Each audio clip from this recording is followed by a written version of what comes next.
Hi, welcome back to the Sorta Dead podcast with Aaron, Aldo, and Jay. We decided to keep him. So here's to episode 3, Media That Defined Us. Okay. Yeah. So, welcome back, Jay. I feel wanted. Yeah. Nah, bro, that pay cut's not worth it, bro. Okay, so media that defines us. I want to ask you guys a question, and I want to see where you guys would go with this. But the question is, can you remember something in your life, any form of media, doesn't matter what it is, whether it's books, TV show, movie, video, game, whatever, something that you can trace back as the reason you are who you are, or you think a certain way, or you do a certain thing? Anybody can take the floor with that one. Okay, I'll stop first. It's fine. Okay, because at least for me, mine's changed over time, right? Because I still read, but I started off reading a lot more, right? So I read like a ton of books growing up. I was like that bookworm that, started off reading Junie B. Jones, Nate the Great, Dork. Bones. Oh, I love Bones. Bones was dope. Oh, okay. You see, Dork. I take it back.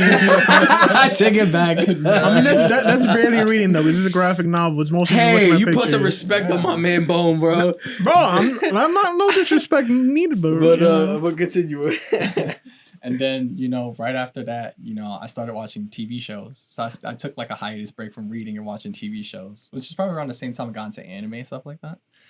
Oh God, anime! I can already tell a lot of people are gonna have something to say about anime. Well, I mean, I grew up before I even knew that it was anime. I considered it, like everyone, it's like a cartoon to me, right? Before I knew about what anime truly was, it was just a normal cartoon.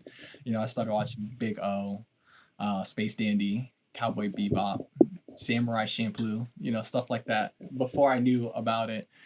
And it took like maybe 2-3 years after that to be like, oh, so I was watching anime, and ever since then I started watching it. But I think the main medium that really shaped exactly who I am specifically today is probably gaming. Yep. I like high paced competitive shooting games, right? And so at least in my head, especially if you know how I play, Everything is octane, intense, yeah, Mountain Dew, if I'm not achieving G Fuel, baby. like if I'm not achieving like a certain like score bracket, especially like multiplayer, huge COD fanatic. If I'm not achieving like high kill based was it games, top 200 Bloodhound? yeah, especially when Apex first came out, 1,000 kills in the first month, and everyone's looking at you. Is this your resume for FaZe Clan? God, I don't even think they have an Apex team, but like, playing COD growing up, I was that kid that everyone wanted on their team. I'm dropping 100 plus kills, 200 plus kills, but the problem with that is that really set the standard of like even everyday How competitive life. you are? Yeah, like it's so COD. Like if let's not, I don't want this to be the main focus, like the whole conversation of COD, like, right? If I'm not getting a certain score, then either I'm underachieving or it's standard. That's what's expected of me, right? So in everyday life, when I do stuff, it's like I'm doing it because that's what's expected. That's what I'm supposed to do. That sounds really stressful. I'm not gonna hold you. Yeah, Extremely stressful. Be a therapist. Who hurt you? Like, well, Who hasn't hurt me? That's a fact. What about you over there, man? What you got? I got 2 things. I think the first one was like there was like the TV shows growing up, right? I don't know if it was like specific like 80s to 90s like era television for kids had that like thing, like they're always trying to teach a lesson. And I think one of like the main ones was like friendship, and like that your friends are like the most important. I feel like that.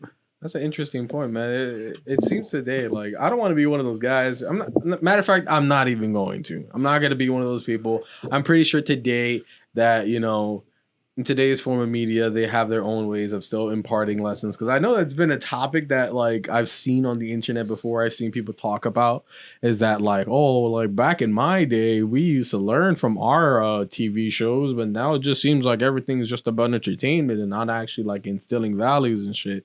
So that is a nice point that you bring up there. You know, actually, because Aldo brings up a good point. Actually, what's a show that you enjoyed from like the early '90s, '80s, or maybe currently now, that helps push themes? Like, personally, Hey Arnold did a really good job at like reporting narratives and stuff like that, or issuing everyday topics that happen along with the world and help make it comfortable for kids to have conversations with adults. So what shows do you think did a good job at that? Like, do you have one specifically that stand out like when you're mentioning that? I mean, for like the whole friendship thing, like the one that like that came to mind like off the rip was like Yu-Gi-Oh. Oh yeah, dude, definitely. Oh man, that hit personally. Love Yu-Gi-Oh, love the show. I was heavily in that whole entire world, dude. I used to have Joey's deck. I remember when they first started like giving out trading cards. I immediately got Joey's deck. Did you get his obnoxious Guardian card? Yes, you could get that, but I don't think it was with his first deck. I don't know if it was his first deck, but I remember having Time Wizard, Flaming Swordsman, and 1,000-Year Dragon and Baby Dragon. Just like Time Wizard alone was like an annoying card. Back before like Synchro Summon. Yep. And then, oh my god. What was the what was your second thing that you were gonna? Tarzan. Specifically the Disney, the Disney Tarzan. And then like the songs in it. Was it They were so intense and intimate. It's like Two Worlds, right? Yeah. And then the other one is You'll Be in My Heart. It's that there's that one, but there was also one that played when Tarzan was first trying to learn about being a man. Oh, dang. Oh, I know what you're talking about.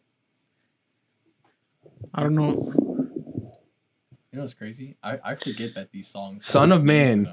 Son of Man. Son of Man. That entire Son scene, of Man. There that you go. entire I knew that I scene knew the stays name. with me forever. And Yeah. the main things from that, right? Like the whole Two Worlds, right? I feel like that is like one of the things that like opened like my horizons to like, I guess, treat everyone sort of like, family, right? And then the other part, the Son of Man, I feel like that goes into the curiosity. And that I feel like that also goes into shows like Crashbox, things like that. Oh, Oh, man. my God! I'm so Crashbox is goated. happy that somebody brought it up, bro. If you don't know what Crashbox is, oh my God, it's on HBO Max. If you have it, watch it. It is the best kids show. I remember waking up every single day watching it in my underwears right before I had to get ready to school. And watch. Me and my siblings used to compete to see who would get the most things right by the end of the show. Oh, what a goated show! I'm so happy. There are somebody definitely brought it up. two big things, right? There was the first one where it's like I was always waiting for that one specific, because it was like multiple shorts, right? So and each one had like a specific theme. There was one that I always loved, the one with the criminals. They would have like 4 criminals, and one of them. I know what you're talking about. One of them, dude. You gotta figure out. It was in my head. I just had it in my head. It was with the Brooklyn accent lady, the girl. She would have four people. 3 of them would say something within their testimony that was a lie, and one of them would be the truth.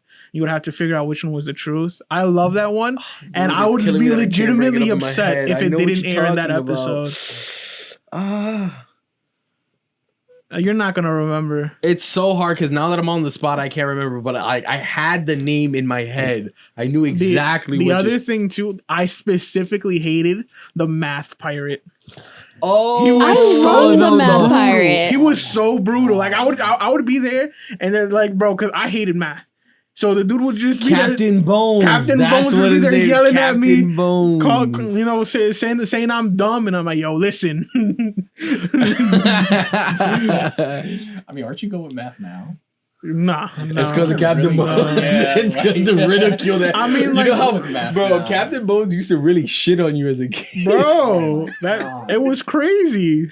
It's levels of like stress that no kid should have I to loved endure. no, because Captain Bones had you thinking logistically, right? Because it was just like a logic based thing, but psycho the- math was the Bro. crazy one. That was another one. For those of you who don't know, Crashbox is like a Canadian TV show that was made for kids to like. It was one of those educational TV shows, but I think that they at the time stood out. Out of every TV show that I know that was like an educational TV show for kids to teach them while they're entertained, Crashbox took the cake.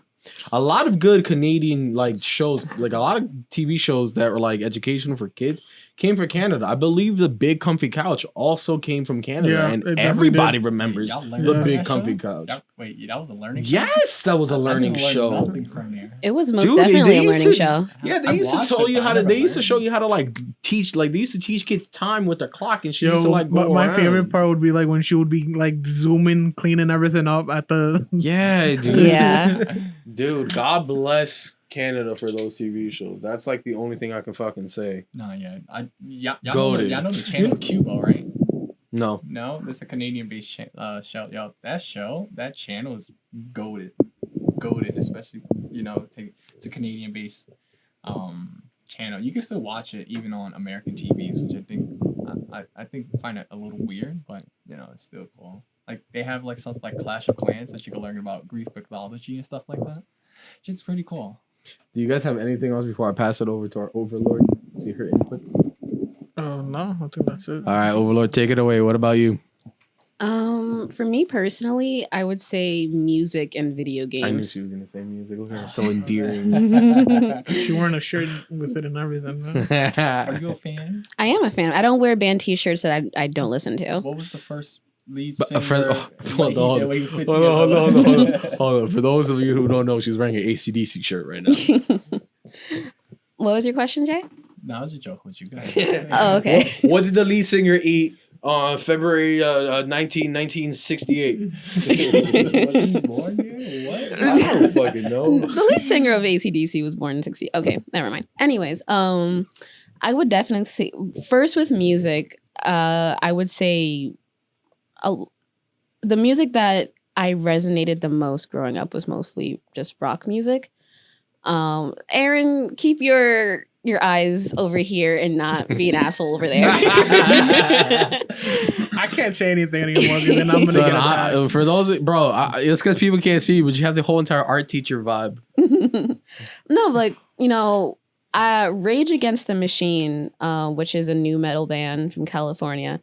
They were still are one of my favorite bands of all time. That kind of where I got like my want to like change the world because Is Rage Against the Machine new?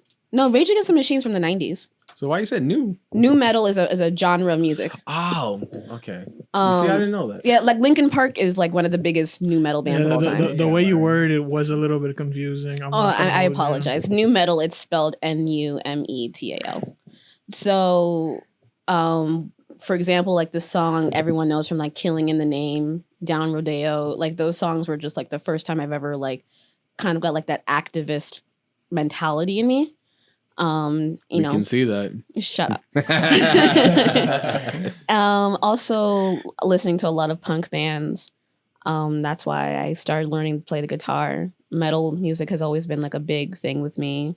My first concert was Black Veil Brides, and I still love them till this day. Actually, quick story time. Black Veil Brides is actually the reason why me and Aaron are friends today. It's true. And so I feel like in this generation it's very common for like people to say like, oh, music was like a very big part of my life. And it was, honestly. I don't think I would be the person I was today if I didn't like internalize a lot of the lyrics. Son, I know from what everyone has said that the audience at home is probably like seething at the fact that people aren't saying like the most common things that something like this would like fall under. So I'm gonna just throw it out there just so people at home don't say that we didn't mention it. Comic books, video games, like specifically Star Wars video games for me, and specific movies. And I'm gonna go into detail. I'm gonna just start off with comic books. Comic books has to be one of the biggest form of medias that has changed the way that people act and think and the way they carry themselves for literal years. Years, dude. Well, even before us. We weren't even a fucking sperm cell before like comic books been changing people's lives. I mean, I'm just saying, if people are upset that we didn't mention them, it's like, you know, if this is more personal, you know, I'm not out here buying comic books like that. Yeah. And exactly, I mean, like this is. but I'm just saying, I feel like I want to I've throw it out owned- there so people don't think that we forgot. I feel like about I've owned comic maybe books, dude. 5 comic books in my whole life. Exactly. Plus, this is an episode of media that defines us, not media that defines everybody. Man, I want to make it as general because comic books did help me shape who I am. Because, you know, again, sure it's cliche to say, but Superman was one of my my all-time One of favorite your idols. superheroes. I can see that. Superman will always be my goated. our cameraman wanted to throw out Captain Underpants over there too. Yo, Captain Underpants. Underpants is a goat, bro.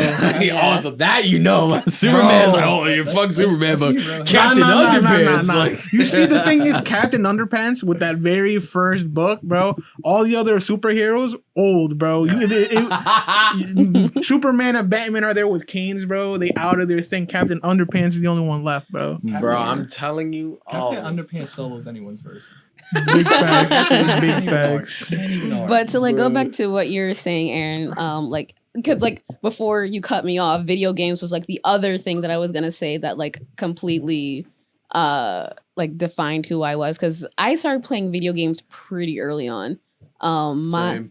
My first console was a Sega Dreamcast. And the 2 games that I vividly remember just like spending all of my time on was Sonic Adventure and House of the Dead. And No wonder. yeah. Explains a lot. No, it honestly does. And then, you know, I would say like I'm not like into like first person shooter games. I'm not like Call of Duty. That kind of stuff was never really like my thing. I was always into adventure games. You know, I remember when Uncharted first came out. Uncharted, Escapism right there. That's it what that is escapism. It's 100% escapism. Uncharted till this day is one of like my, if not my favorite video game series of all time. You know what's crazy, right? Mm. So I first person shooters is like my calling and stuff like that. I can take out a team of 6 by myself, but you put me in a game of Donkey Kong and I can't get past the first level. I'm really bad with platformers. But honestly, I remember I went through like a very intense like Mario phase. Like every new Mario game that came out, like I was on top of it. Like nobody could beat me in Mario Kart. I don't care who, especially Mario Kart on the GameCube.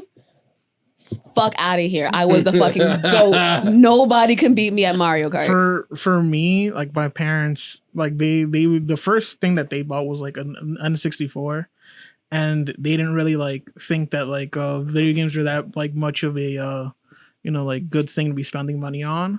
So it's like the couple of games that I had to like consistently play. So I feel like that might be part of the reason why, you know, video games didn't impact me as much specifically growing up.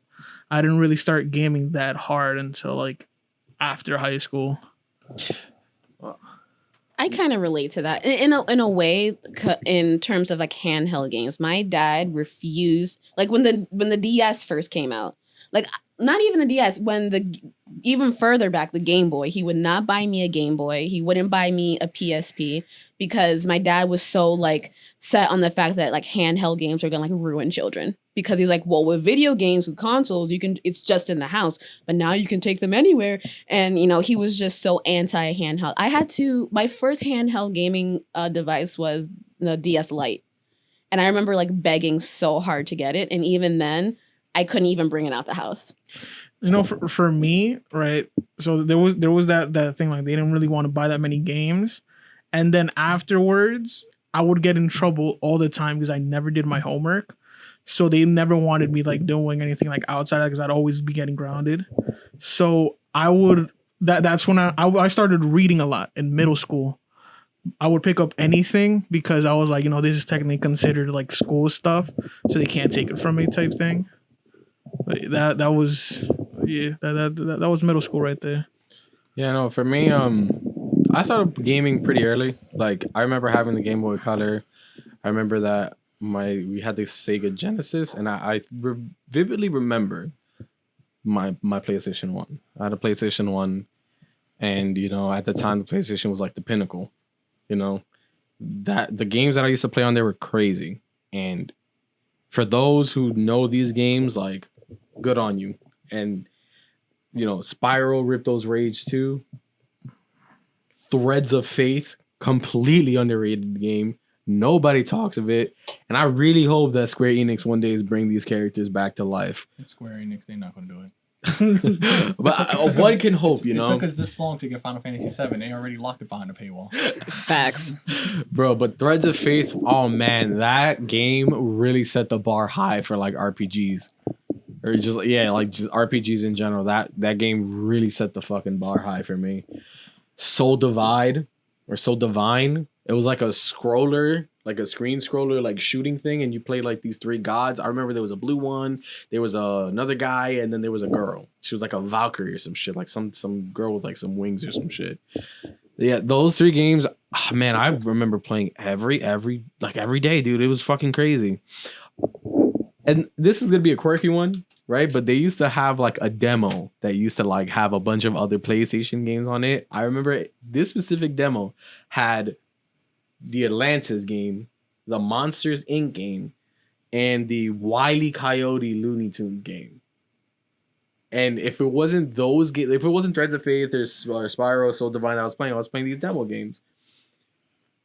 By Atlantis, do you mean like that? Like really the Disney movie, the obscure Disney movie? Yes, the Disney movie Atlantis had a video game. It was on a demo thing. I ended up buying all these games, like the real games individually, way later. Thanks to Book Off and high school. I was able to cop them.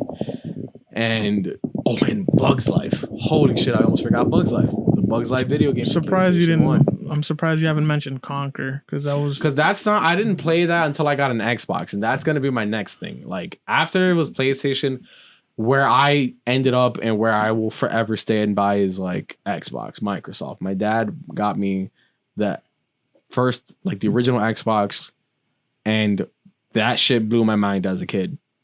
I was playing games like Sudeki. I was playing games like Jade Empire. I was playing games Knights of the Republic 1, Knights of the Republic 2, Star Wars Republic Commando, Sega GT 2002, which was like, to this day, my most favorite racing game.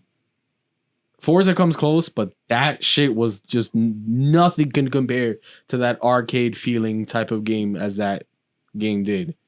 Soul Calibur, Blood Rain, like the list goes on and on. But for me, like what really like the one game that really, really stuck with me, aside from Conquer, because Conquer was just the funniest fucking game I've ever played as a kid. Even on the original N64 was hilarious, but Conquer Live and Reloaded to me took it a whole step further because it introduced Conquer with better graphics. But Knights of the Republic, like just Knights of the Republic 1, Knights of the Republic 2, those two games really, really pushed my brain to the limit as a kid. Because there were so many things tied into that game that taught me so many lessons that I was able to transfer to real life. What type of lessons? To provide some context, I'm a huge Star Wars fan. Star Wars is my, you can clearly see, Star Wars is my shit. One of the lessons that I remember learning, and it's pretty wild that a kid at like the age of like 8 or 10 or 13 was like understanding this concept that when you think that you're helping somebody, even though it seems like you're helping somebody, doesn't mean you're actually helping them.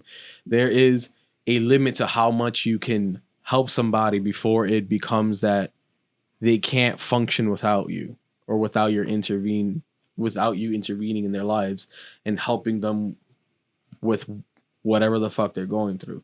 And that was specifically in Nar Shaddaa, Knights of the Republic 2. Kreia tells Mitra Surik because a beggar came to her and asked her for 5 credits, and then Kreia like literally was just like use the Force, see what happened to the guy you gave the credit to. It was the craziest, most like darkest lesson I've ever had to like learn. Like, just because you think you're doing something good doesn't mean you actually are. You're hindering somebody because they can't deal with their own problems. And you essentially gave them a scapegoat. Without people having their trials and tribulation, how do you expect them to grow? Long story short, when she uses the force to see this, like the guy she gave the credits to, he got stabbed. Literally stabbed and died.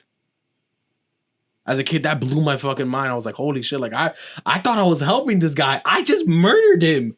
I got him killed. Wait, why did he die? Because another beggar came out of nowhere and stabbed him for his money. The money that I just gave him. And she literally said he would have kept living had he said no.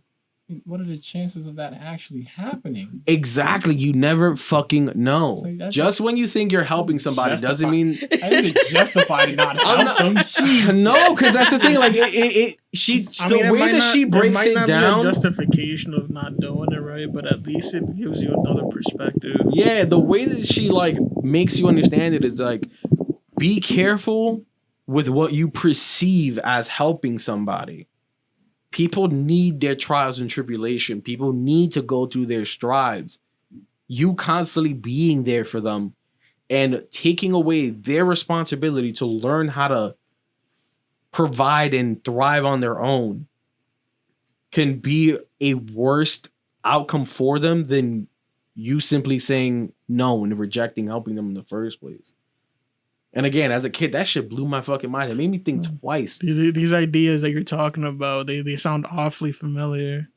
Oh, what do you mean? Extremely familiar. What you mean? It's almost like it's become like your mantra. Seriously, though. Bro, like, that's the thing. Like, whenever I try to like help people, that stuff, like, I always have that thing nagging behind my head. Is like, am I helping them? Am I truly helping them? Or am I just offering them a crutch? So because of that game helped me understood that whole entire aspect. Star Wars in general helped me, like, really did define who I am today. I don't think I would be the same person if it wasn't for Star Wars. Star Wars and Wukong. But Wukong is a funnier story. Yeah, Wukong is a funny fucking story because I just love how mischievous the fucker is. Okay, so Story for another time. Yeah. So when you say it like that, like if you want to like a more in-depth synopsis on like why COD plays like a huge role. So I think it's like around the time when like Modern Warfare 3 came out. This is the first game where, you know, Not to mention Call of Duty got a lot of controversy for a lot of the shit that they used to have in their video games. No, it's not the story mode, it's the multiplayer that really shaped who I was. So like MW3 was like the first game I popped off and dropping 130 kills. Right? 130 kills, like 5 deaths. Right? I was insanely cracked at the game. And just considering going pro, bro. I was top. I was Seriously. So- Help fund this podcast, bro. Top 100 in the world when the game first came out, and I was top 50 for 2 weeks. So, Look at you!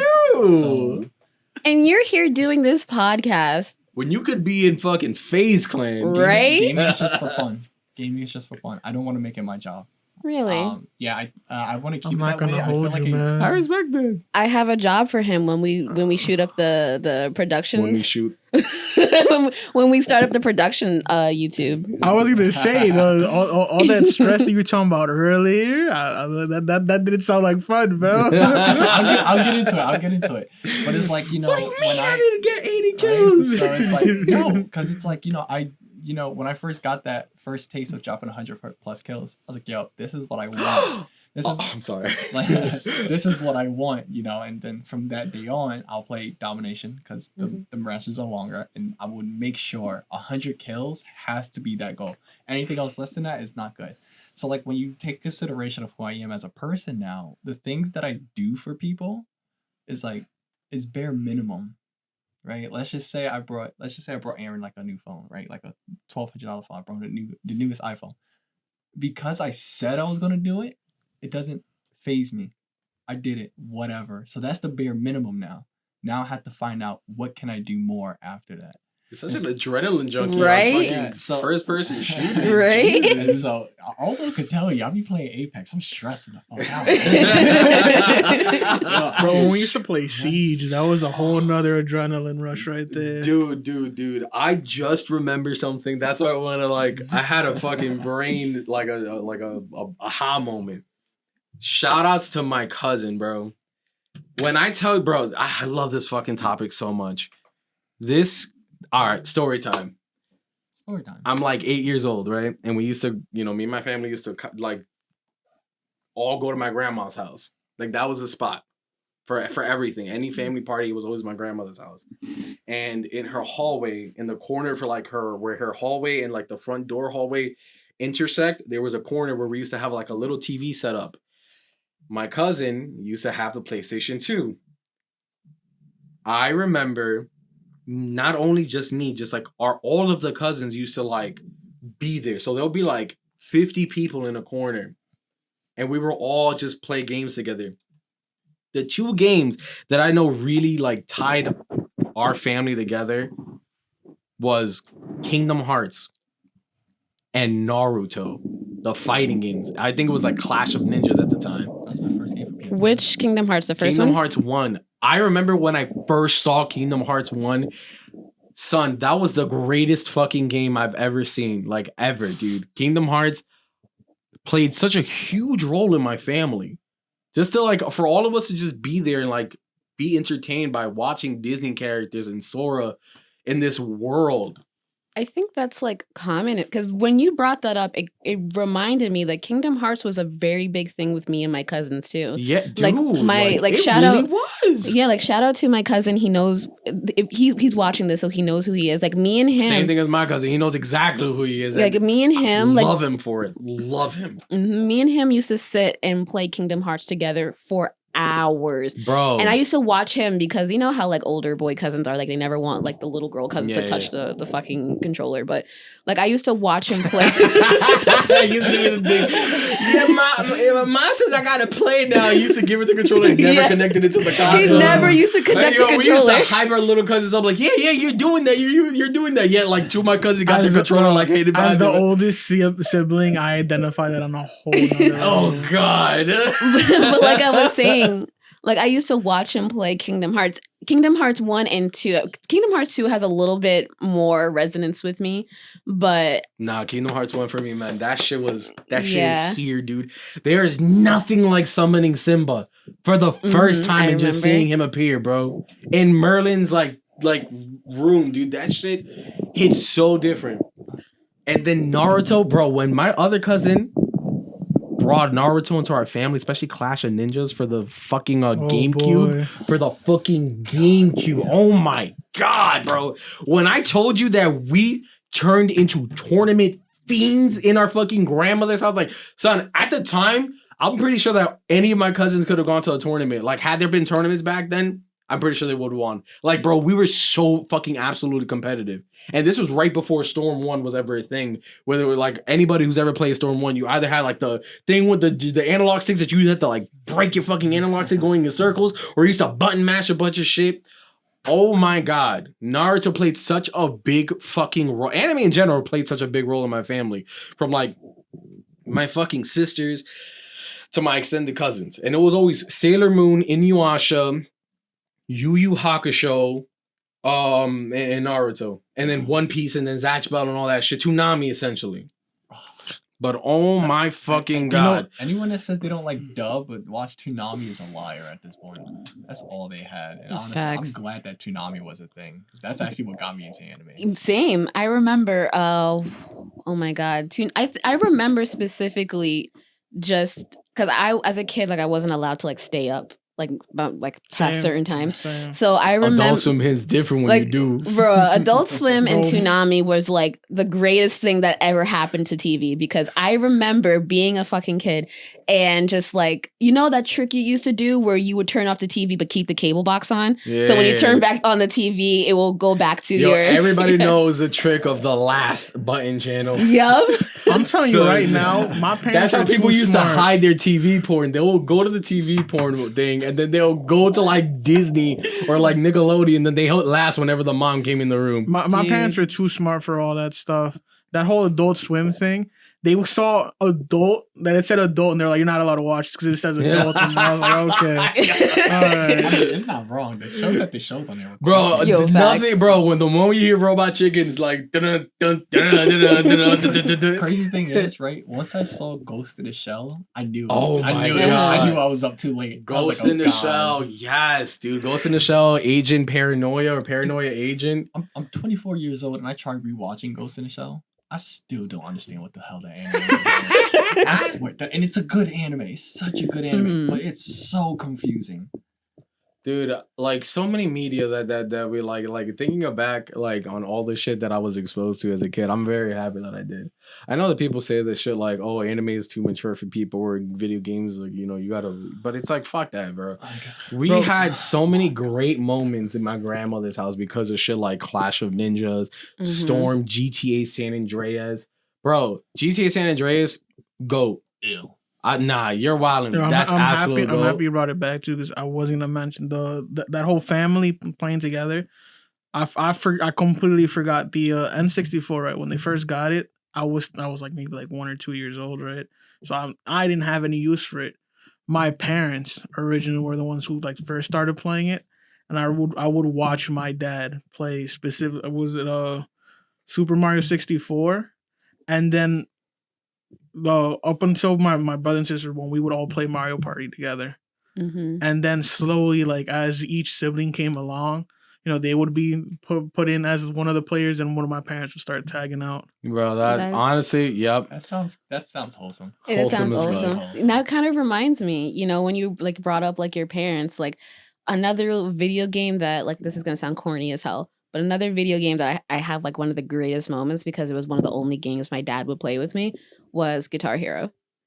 Oh, dude, when Guitar Hero Rock Band first dropped, that was the great. Oh my god, it revolutionized everything. Son, yo, oh my fucking god, I can't believe we forgot about that. I completely forgot it, bro. My Rock Band dad, and Guitar Hero, holy shit, They dude. need to bring that back. They need to bring it back they ASAP. Really fucking do. And especially now, like now that everyone just like wants to hang out with people so bad, like if they brought back Guitar Hero, it would be like. You couldn't even get a hold of it. It's gonna be like the fucking PS5. Son, you know how again. hard, bro. I tried looking up how much like a whole entire thing of Rock Band costs. That shit is like $500. It's expensive, bro. I'm telling you right now, I went over to my cousin's house one time, and that's when I was first exposed to Guitar Hero. I remember going and telling my dad about it, and we got like a whole set. We got the drums, the guitar, the microphone, right? My dad we used to play the drums. I was playing the guitar. Like I guess it was something that I had never known up until then. But like for some reason he really likes the drums, and we would deadass be there playing together. That shit, it was dope. His dad was carrying hard. right? For me specifically, but for me specifically, like, you know, I've had like memories with all the Guitar Hero games, but the one that I think holds like the biggest place in my heart would be Guitar Hero, but the Aerosmith one. And the reason why that one specifically is because my dad's a huge Aerosmith fan. And like I said, it was one of the only games that he would ever play with me. So like I just remember like Teardrop. like no dead ass. Like, you know, like that, and then like sometimes he would like play Sonic Adventure with me. But Guitar Hero Aerosmith was so monumental for me because it was like it was kind of like that first bridge that me and my dad had, where it's just like the first time we've ever had something in common. And for that game, like I like forever it just has like that biggest like place in my heart. You know what's crazy? Like the first time I played Guitar Hero, it was 3. It's Guitar Hero 3 actually. Guitar Hero 3 is really good. I remember playing Rock Band 1 when it first dropped. I played it on the 360. And 360, it was before I had like the And then guitar we got it for the Wii later on. The Wii. Yep. I remember playing it on the 360. I played it with the controller, and I started off on like what? It was like expert difficulty. So like the controller map out was so easy. I thought I was the shit. I was like, Alright, so people used to think that if you were able to play Guitar Hero, you were able to play a real guitar. No, they don't realize how like completely different it is. As someone who plays the fucking guitar, like when I first started like fiddling with the guitar years and years ago, I had that mentality. It was like, I'm fucking I at could Guitar play Hero Tom Sawyer on Expert. I could do this. fucking facts. And then like, Do the fire in the flames. bro, you pick up a guitar, you realize this shit is not Guitar Hero. You're gonna get humbled real quick. You gonna Facts. get humbled real quick. She $600 said, where do I get star power? I'm hitting a whammy bar. This is insane.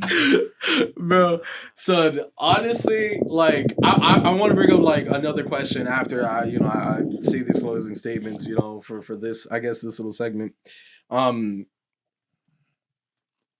I just had the question in my head. Hold up. I think I just okay. Oh, I got it. So it's not really a question, it's just a closing statement. So, like these things stood out. We can all attribute who we are to these certain moments in our lives. I remember, like, even there's some things that we didn't mention, like Pokemon, again, Yu-Gi-Oh!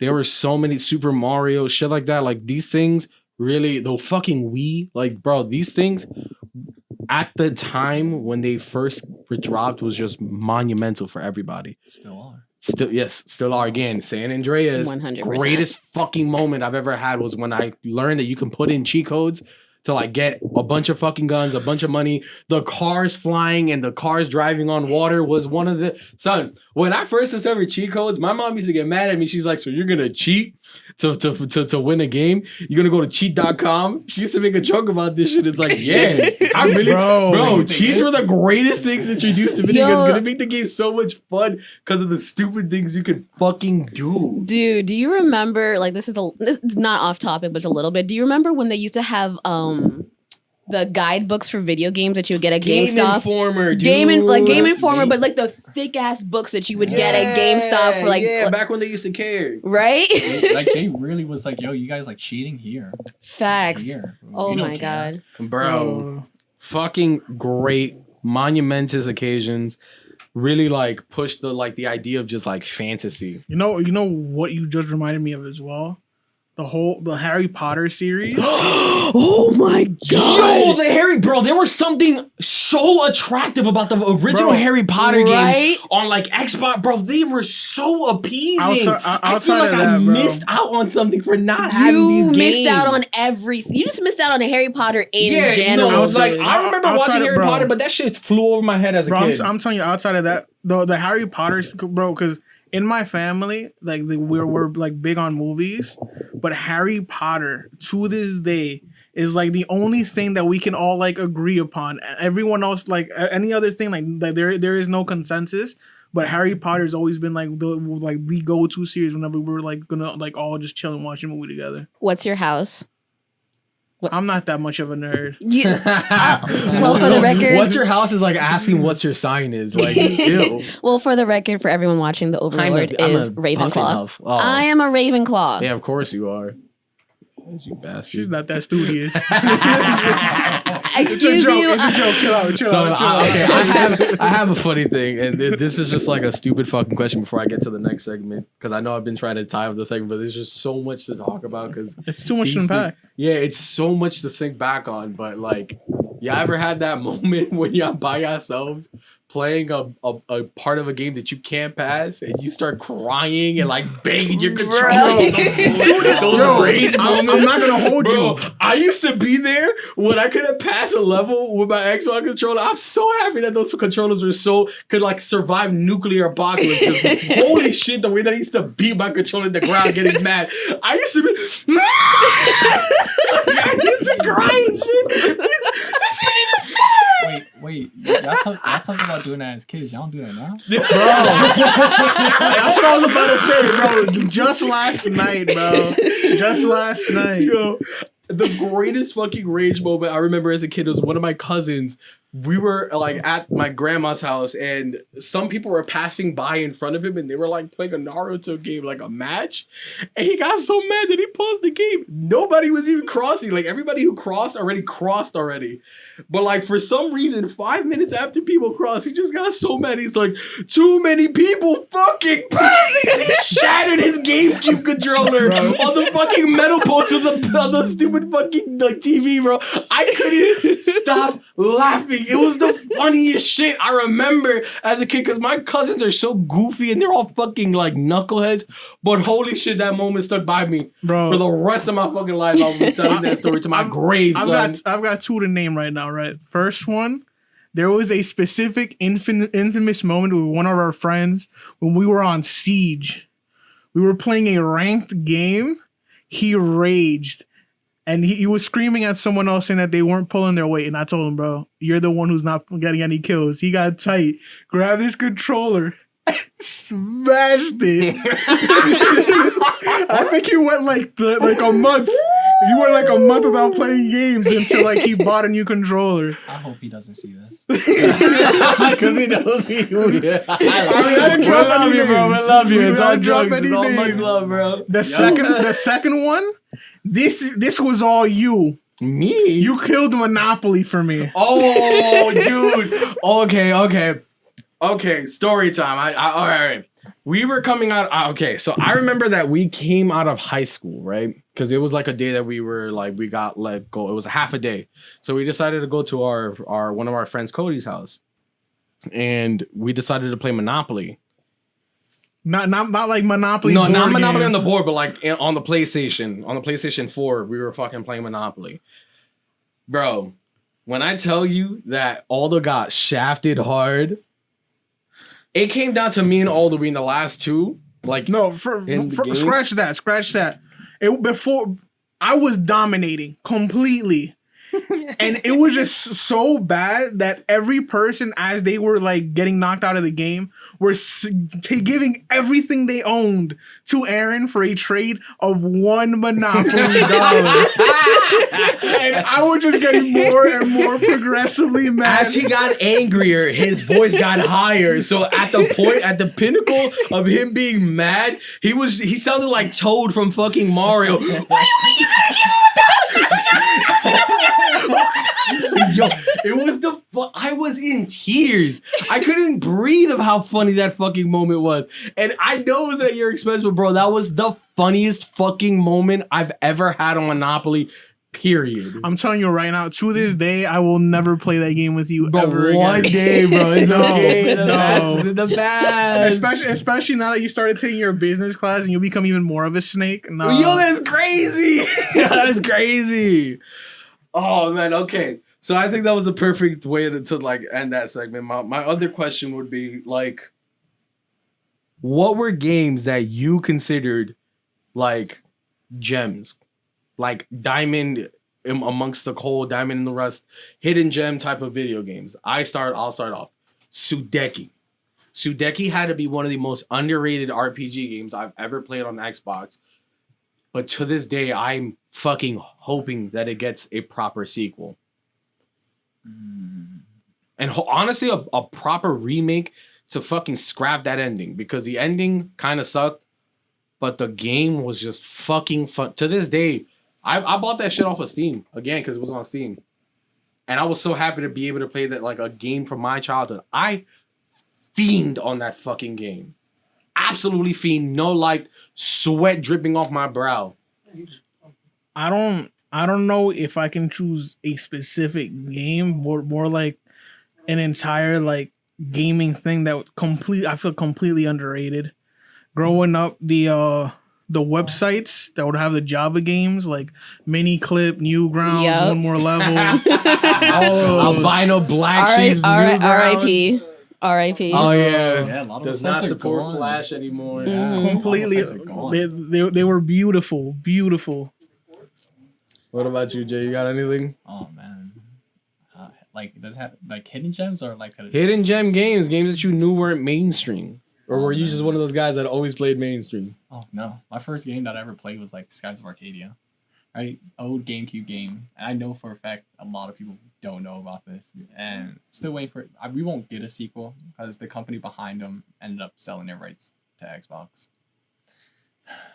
A whole just another thing that went right to the graveyard, bro. Yeah, Microsoft doesn't know what they do, but yeah, We're still waiting on those rare games to get Bro, but I believe in Microsoft sequels. because I feel like now they're making a change. But continue. Nah, I lost hope for them. But yeah, That's crazy. Skies of Arcadia is probably one of my favorite RPGs at that because I don't play too much of RPGs, right? But that was one of those because it had a great storyline and didn't age well. Like the game looks horrible. Like I tried going back to it, whipping out my old GameCube and stuff like that. I tried going back to it. It's just I do think it needs to be like, I don't know about remaster, but I would like to have hope that maybe someday, you know, Microsoft would, you know, get their shit together and actually start doing something. Like, bro, with that RPG stuff, you just remind Paper Mario was one of the ones that 1,000-Year Door. That series I replayed so many times. Is that a secret gem though? Because I feel like Paper Mario is pretty mainstream. Yeah, it's pretty mainstream. It is, but bro, that I don't think it gets enough recognition. That it doesn't, should. Or at least I guess now more recently it has gotten a lot more. But I remember there was a good time where I would talk to people about it and they wouldn't know what I was talking about. But I guess that was just like my immediate circle. What about you? You remember a game that was a secret, like a rare gem that you were like really happy that you got to play? Definitely. It was, and the real know about this, like it's like a if you know type of game, and that's Vampire Masquerade Bloodlines 2. It's like it's an RPG action role playing. It's so good. The video game is pretty much like if you it's a vampire game basically. So you get to choose like your vampire clan. You kind of like wake up, it starts off like with you hooking up with somebody and they turn you into a vampire. And just like Twilight. No, but it's like it's so much. No, we will not talk about Twilight. But it's so much darker and it's more of an adult game. So like I had no business playing it when I was a kid. But you know, you can like choose to be a Nosferatu, like all these different types of, and then like it's so like Shadow War. Kind of like that. It's all like different. It's so good. I'm still waiting for Sudeki 2 to come out. Do y'all remember Amaterasu? I think that's Okami?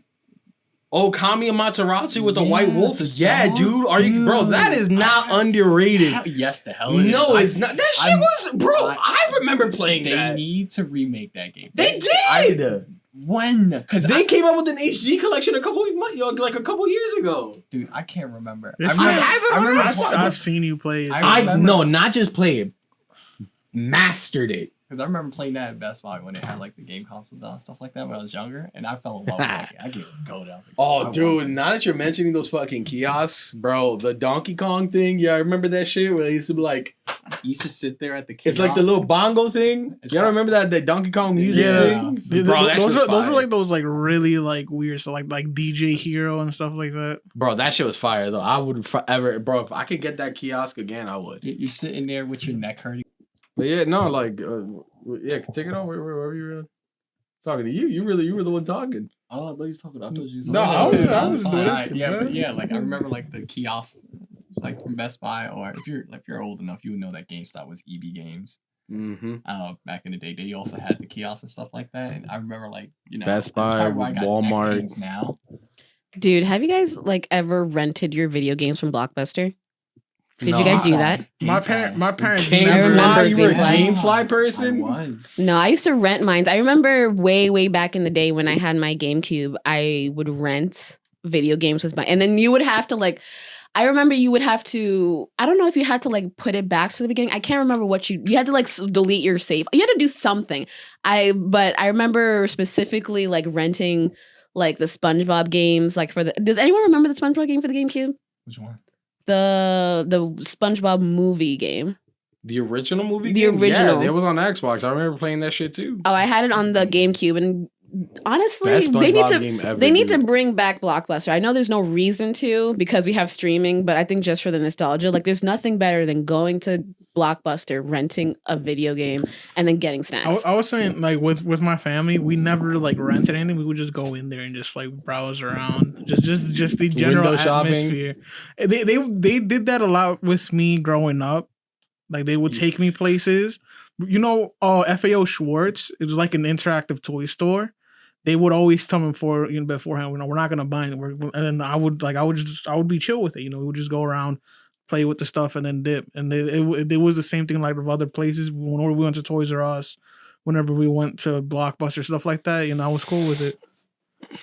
Yeah, I mean, damn, bro. Wait, y'all still don't window shop? I still do. No, facts. Games is like $70, $90. No, I'm window shopping. Fuck that. No, we don't play the games no more. We just look at the gameplay on YouTube now. Facts. Damn, this game ass. Bro, the two games. So if y'all were to like hope for like a remaster, like if you can control getting a remaster for like a game, what would my game's getting remastered actually. Which one? Jet Set Radio's getting remastered.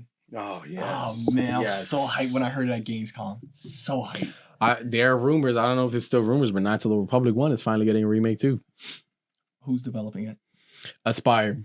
They were the ones that ported the original games to like consoles, to like the new consoles now. Okay. And I've been saying this for a minute, bro. Like the reason why a lot of these Star Wars games now suck is because they keep giving it to like these AAA like game developers that just need to like go off their names instead of at them actually putting their heart and soul into like a Star Wars game. And that's what used to make the Star Wars games really fucking good, was because they were handled by developers who needed to like make a name for themselves. Like Obsidian became very popular, or like thrown into that like mainstream media because of Knights of the Republic 1. I like same thing as I don't know. Same thing as BioWare made the first one. They got thrown into like the limelight, and then Obsidian took the next one, and they also like that also helped to boost their career, because both of those games are like massive. To this day, any true Star Wars fans would say that the best and only best Star Wars RPG game was Knights of the Republic 1 and 2. Knights of the Republic 1 being first, obviously. But like I'm happy that they're getting a fucking remake. I'm glad that shit is coming out. I never thought I'd live to see the day. Ever. Bro, especially after the whole EA fiasco was bro, like again, like they need to give it to developers that need to prove themselves, because that's when they pour their heart and soul into a project. But what EA did with like what DICE did with Battlefront, EA did with fucking Battlefront was terrible. Well, they did that, and look what the new Mass Effect brought us. Sure, but that's Mass Effect. They got a bunch of college students to make the game, and you had this poorly optimized game, and then they tried to update it, and they made it worse. I have faith in Aspire though, because they did a great job at taking the games from the old things and porting into the new ones. I believe that Aspire is going to be one of those companies that like really, like, bro, like if they thought fucking up Battlefront was bad, imagine people fucking up Knights of the Republic 1 and 2. Like that's a game that is at like one of these sole forefronts, like the essence of like Star Wars like games in general. So it's like I'm if the rumors have been confirmed, I can't wait to see how they're gonna do it. You know, with these new games coming out, the Back 4 Blood. We were on that too. We were on that beta. Fucking love Back 4 Blood. Back 4 Blood was fucking great, dude. The beta did not do a good job at making me want to buy the game. Because it was one level. Yeah, but the beta was out for a while. You like when they re-released the beta for people to play, they could have at least added something. Right? Now we're playing the same thing. I feel like with that one thing, game, especially did you even touch the PvP though? Yeah. I hated it. Fuck the PvP. There were still things that we didn't understand, like the star card things, like the card things that they had. That once we understood how to do that shit, like the game became bigger in a sense. You can have too many cards equipped. You could, yeah, and you could have decks. Like it was pretty fucking dope. They need to do something about that actually. Like, but yeah, fucking bro. Again.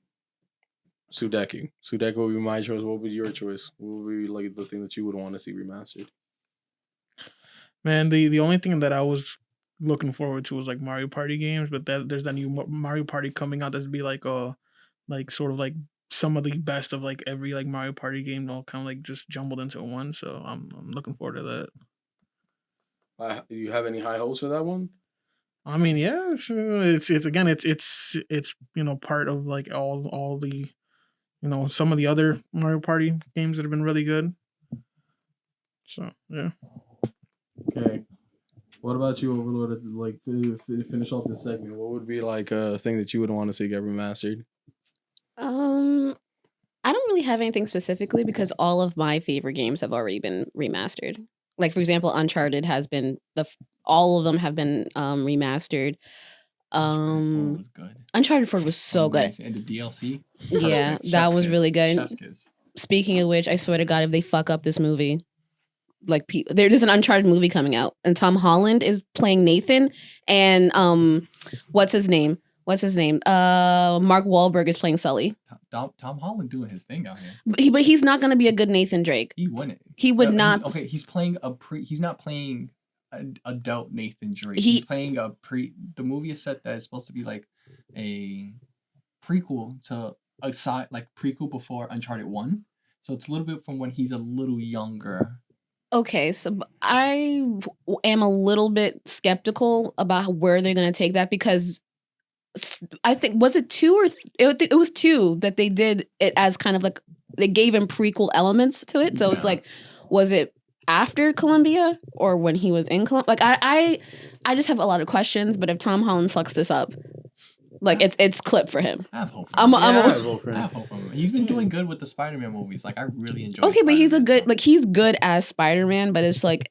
There's certain. It doesn't mean he's gonna be. It doesn't mean he's gonna be good. Like that's the thing about Hollywood is like they don't really give a fuck about the character. They give a fuck about who's gonna be playing them because they want people to come see the movie. So it's like they will design characters they will design pre-existing characters. They do it for the looks, and they will redesign pre-existing characters to fit the actors and not find actors that fit the characters. And that's what I'm scared they're gonna do with Nathan. Yeah. And I'm a little bit skeptical about like. Because even in the prequels where they were in Columbia and Nathan was like a kid and then Sully was a lot younger, like Sully only did so much. So it's like he was never like a beefy guy, and that's the kind of characters that Mark Wahlberg plays when he does action movies. So it's just like he's funny and Sully is funny. So I'm a little skeptical, but I'm going to go in with high hopes because Uncharted is my favorite video game, but I am going off the rails right now. So it's like Uncharted, they already remastered. Sly Cooper, they already remastered. Yeah, so there's not really anything that I'm waiting for because like Guitar Hero, if they ever bring back Guitar Hero, I'll be the first to cop that shit. Cop that instantaneously. Activision really ran that game through the ground. Well, it was really a cash cow. We'll get one for the set, bro. That's a fact. Ooh, so we're gonna actually see who's better on set. That'd be a thing. Bro, get me on the drums and I'll kill him. Dude, Sorta Dead Productions video. Rock band. Get rock band. Into our concert. Probably be Sorta Dead Gaming. Sorta Dead Gaming. That's gonna be part of the production. We're giving all of our secrets away to our audience, but like preview. Man, there's no audience. Mom, Dad, when you're watching this later, we have so many plans. What about you, camera guy? You got any games you would like to see? He said no. Nah, he's trying to have us leave. He's out of it. Yo, 1 hour. Let's go. All right. Well, wrap it up, Aaron. Well, I mean, sorry if you forgot one of your favorite franchises, but obviously you can fill the blanks in. These are just some of the things that kind of defined us. Some of the things that kind of like resonated with us to this day. You can see that they kind of show through us to this day. Yo, y'all heard of Dearest? What's his name? The guy who played. What is his name? Adiris? That played what? He's a British actor. I don't remember. Who did he play? I can't remember. Who the fuck? We'll leave it at that. Right. Thanks for tuning in. Thanks for watching. Keep being perfectly imperfect. We'll see you guys next time. And that, ladies and gentlemen, was the Sorta Dead podcast.